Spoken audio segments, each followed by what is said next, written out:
Mr. President, I call up my amendment number 376 and ask that it be reported by number. The clerk will report. Senator from Utah, Mr. Lee, proposes an amendment numbered 376. Mr. President, The senator from Utah. my amendment, lead number 376, is a measure that drives accountability and fairness in supporting Ukraine. My amendment creatively incentivizes our NATO allied nations to shoulder their fair share of the security burden in securing Europe. This isn't about withholding funds from Ukraine. It's about encouraging allies to meet their 2% of GDP spending thresholds with regard to their national security.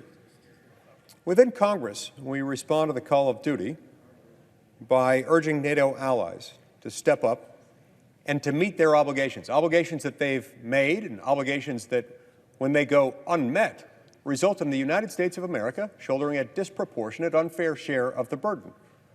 We've been doing this for years, just as we've provided and held a disproportionate share of the burden, specifically with regard to Ukraine. Now, let me be very clear.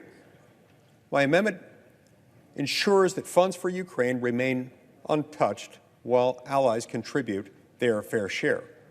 Europe's security is indeed a collective endeavor, and Lee 376 motivates our allies to meet or exceed the 2% pledge. But for it to be a collective endeavor, they've got to pay their way. They haven't been. This would incentivize them to do so. I urge its passage. The senator from Rhode Island.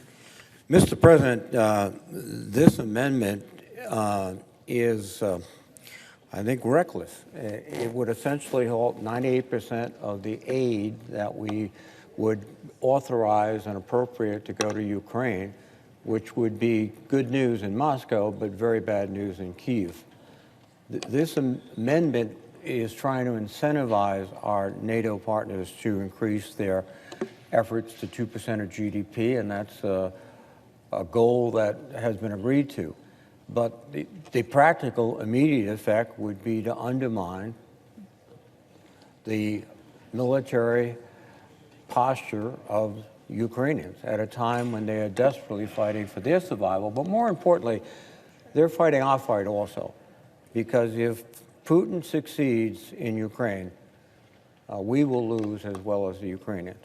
It will incentivize the kind of autocratic behavior that is determined, at least in the case of Putin, to destroy democracies and destroy the international legal order. We have already expressed our not only desires, but strong imperatives that NATO reach their 2% goals. But this is punishing the Ukrainians for the sins of others, and that would be terrible. I would urge that this position be rejected. Call for the yeas and nays.